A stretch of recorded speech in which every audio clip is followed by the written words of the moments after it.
Hello guys, welcome back to the series of lecture on the topic transaction management from the subject principles of database design.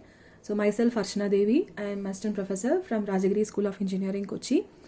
So this topic that we are going to deal for today is concurrency control. So we'll see what is concurrency and what are its advantages and what are its disadvantages or its problems. So concurrency is nothing but when you have more than one transaction running together, that is they are running at the same time. So definitely concurrency will be there when you have a set of transactions. If you allow serial transactions, serial execution of transaction, then definitely there will be some problems. So when you have this concurrency of transaction, what are the advantages? So the advantages, the first one we'll say waiting time. So as we have already seen the example for ticket booking, if you have serial execution of transactions happening for ticket booking, then definitely it is going to consume a lot of time. So for example, if two people are going to book the ticket, it's like if you give them a queue. So the first person will enter the system, book the ticket. So the second person has to wait for some time. And there is again a third person who is going to book the ticket. He also has to wait for a longer period of time, right? But if you allow concurrent execution of transactions, then the waiting time is definitely reduced. So you are not knowing whether there are other people also booking tickets at the same time. You are unaware of that fact, right? So the overall waiting time for a transaction will be reduced when you have concurrency. And the second advantage is response time. So the response time is it's not the overall response time that you get after the completion of a transaction.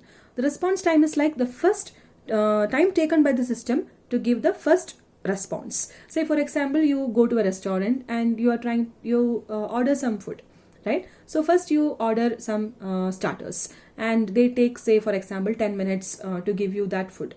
And again you order some more food dishes. So again they take, say maybe 10 or 15 more minutes to give you those orders. So the response time is the time, even though the total waiting time that you have taken to eat the entire set of dishes, it will be around 30 minutes. The response time is the time which the waiter took to give you the first order. So that will definitely be less when you have multiple transactions running together, right? Because there will be multiple transactions which are trying to give you some output.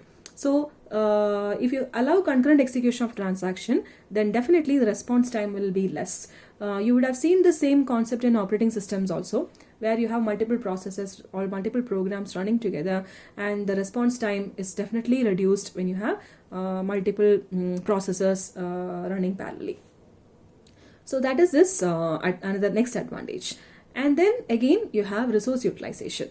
So resource utilization is it is more when you have this concurrent execution. That is, say for example, you have one transaction which is making use of CPU and your IO is idle. So you can have another transaction that wants to make use of IO. Right? So when you have multiple transactions running parallelly, you can utilize the resource in a more efficient way. So the resource utilization is definitely more when you have concurrent execution. And finally, since this resource utilization is more, the overall efficiency is also increased because of this concurrent execution. Okay, so these are the main advantages when you have concurrency in transactions. But definitely there will be problems when you have concurrent execution of transaction. So those problems are what we are going to see next. So you have 5 main problems or disadvantages which we can call. The dirty read problem, unrepeatable read, phantom read, incorrect summary, and lost update problem. So we'll see all these one by one. So the first one, dirty read problem, which we also call as temporary update. In order to understand this problem, let us take a very simple example. Say for example, there is an examination going on and one student is writing the answers, and you have this another student who is trying to copy everything from the other student. Okay, so whatever the first student is writing, the other student is copying all those answers. And this second student, what he does is, after copying everything, he quickly goes and submit the answer paper, and then he leaves the exam hall. But then once the second student leaves, suppose if the first student realizes that there was some mistake that he had written, so he rewrites everything. He erases whatever he has done and he rewrites everything fresh. So now what has happened? The second student thinks that whatever he has written is correct, right? So when the result comes, he sees that the first student has got better marks than him, even though he thinks that he has written the same answer as a first student. So that is the same problem. You call it as a dirty read. That is, with when you have a data, say for example, you have a value a, that is 100. That value has been updated with 20. So now the current value of a is 120. So now this value is not written to database. Okay, so T2 thinks that this is the final value and he reads the value of a. So that is a dirty read. So he reads the value of a, and the value of a is read as 120. He also updates the value of a, it becomes 130. And then he writes the value of a to the database. Now the value of a is 130 in the database, and he will commit. He will commit the transaction, means he has completed the transaction. So once this value is committed, now here in the database, the value of a is 130. Right? So now what happens after this commit state? Suppose if there is some power failure that is happening. There is some power failure that is happening, and then this transaction will roll back. This transaction will roll back and it will go to the initial state. So what happens here in the local buffer, the value of a is 120. So here it will change the value of a to back to this 100. So now the value of actual value of a is 100. It is not 120, which the database, which the transaction T2 had read.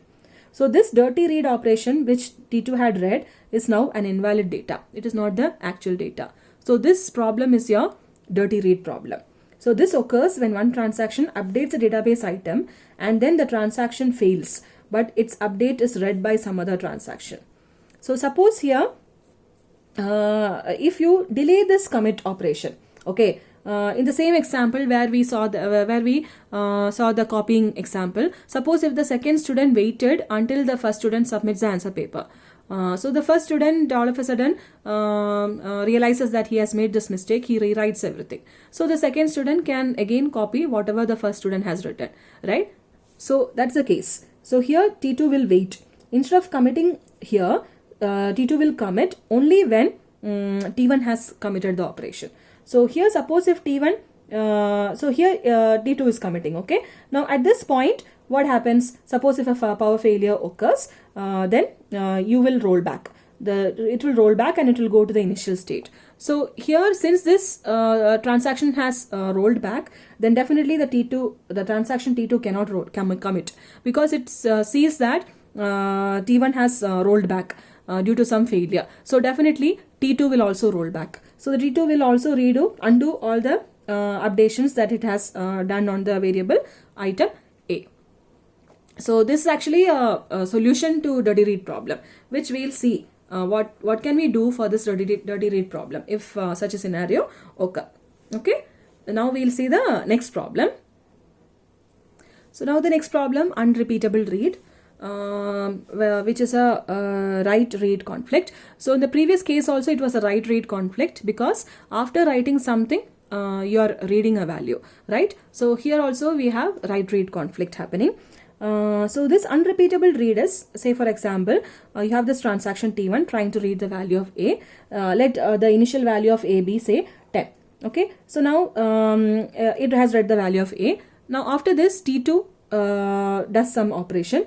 T2 reads the value of A as 10. It updates it to 60 and then writes the value of A as 60. So now this happens in the local buffer, okay, in the same memory, local buffer. So here initially when this transaction read the value of A was 10. So now the value of A has become 60. So now again if T1 tries to read the value of A from the local buffer, it sees that the value is now 60. But just a while back T1 read the value as 10. So now T1 is confused. What is the value of A now? Because just a while back when it read it was 10, but now it is 60. So the problem of isolation which was promised by a transaction, right? In ACID property we have seen that isolation is achieved. That is, irrespective of any other transaction happening, I should be able to perform my transaction. But in my own transaction, I saw that there were two values for A before completing the transaction. So this problem is called as unrepeatable read. That is, two or more read operation of the same transaction read different values of the same variable. If such a case happens, then that is unrepeatable read. Okay, so that is another problem with concurrency control. Now a similar one we'll see, a phantom read. So the phantom read operation is a similar case where you have two read operations by the same transaction. So here the difference is there is a local buffer memory where you have this value A. Say I'm reading the value of A as 10. Okay, so now T2 comes into play, and then T2 also reads the value of A, and T2 somehow deletes this value. So now this A is not there in your main buffer, local buffer. After some time, when T1 tries to read the value of A, it finds that it is no more existing in your local buffer. There is some error. So a transaction reads a variable once, but when it tries to read that same variable again, an error occurs saying that the variable does not exist. So how come that is also happening? So this also violates your isolation property. That is, transaction trying to read a value which is no more existing, but just a while back only it read the value from the local buffer. So this type of problem or this type of read, you call it as a phantom read. Okay, now we'll see the next problem. So the next problem is lost update. So now this is a write-write conflict.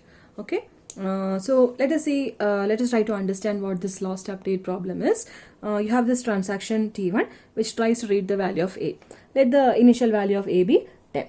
Now you have T2 that reads the value of A as 10, and it updates the value of A as with 100. So now the value of A is now 110, and it writes the value of A as 110.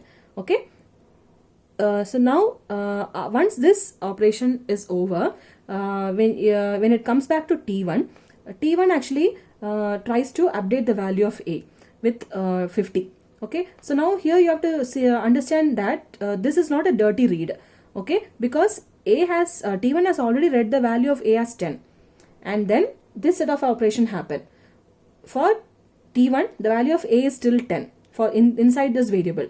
It is nothing is being taken from memory. Inside this variable, the value of A is still 10 for T1. So what will T1 do? T1 will update the value as 60, and then write the value of A as 60 inside your buffer. Okay, so you have this buffer where initially the value of A was 10, that was updated by T2 as 110, and again T1 will update the value back as 60. So what happens here? The update done to a data item is being lost. Whatever update which was done by this T2 was getting lost, right? So that is a lost update problem. So the update done to a data item is lost as it is overwritten by the update done by other transaction. So T2 changes the value of X, but it's overwritten by the update done by T1 on X. So therefore the update done by T2, whatever update done by T2 is lost. That's why you call this as a lost update problem. So this is also another problem with concurrency control.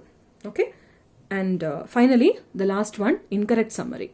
So this incorrect summary happens when there is an aggregate function happening on some transaction. So aggregate function like sum, average. Okay, so that is taking the sum of a sequence of records or an average that has been calculated on a series of records. So let us try to understand this with this example. You have T1 and T2, two transactions.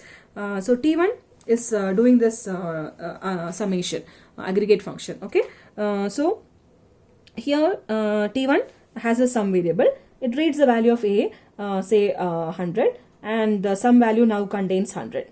Now before reading the value of B, here T2 actually updates the value of B. So whatever may be the value of B, say 100 itself, it updates the value of B as 90. And then this new value is being read by the transaction T1. So it reads the new value of B as 90, and it summates the summation value S. So S contains already 100. So 100 plus 90, now the summation value S contains a value 190, right? Now again what it does, it reads the value of C. Say for example the C value of C is 50. It adds the value 50 to the sum variable. So the sum variable is now 190. 190 plus 50, you will get the value as 240. Right? So now the summation value S contains 240.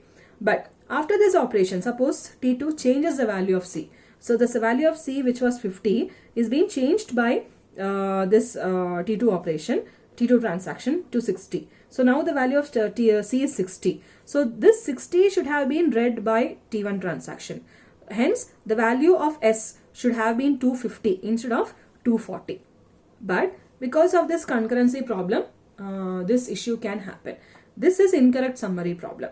So what does the incorrect summary problem say is, when one transaction is applying aggregate function on some records, okay, while another transaction is updating these records. So this transaction is performing summation operation on A, B and C, and the other transaction is updating these records. The other transaction is updating B and C.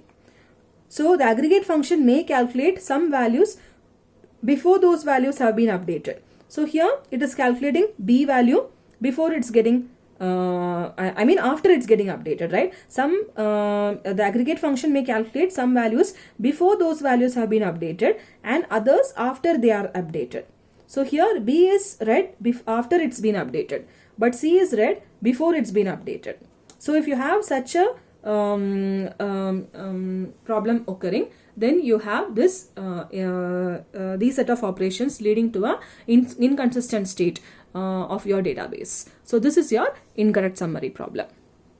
So I hope these examples are clear. So this concurrency control leads to 5 problems, and that is what was explained in this lecture. Okay, thank you.